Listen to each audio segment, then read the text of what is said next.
तर आणखीन एक महत्त्वाची आणि मोठी बातमी ती म्हणजे राष्ट्रीय शिक्षण धोरणाची राज्यांवर सक्ती करता येणार नाही असा निर्वाळा सुप्रीम कोर्टाने दिलेला आहे।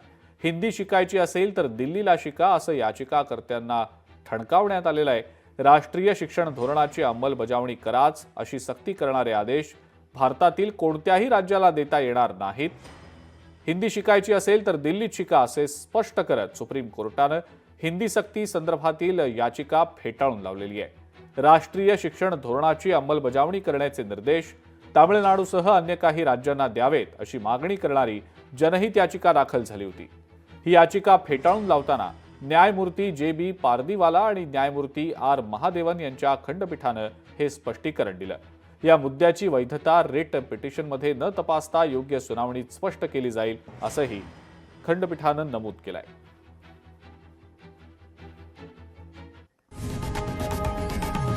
लोकशाही मराठी ऐका, पहा, जागरूक रहा।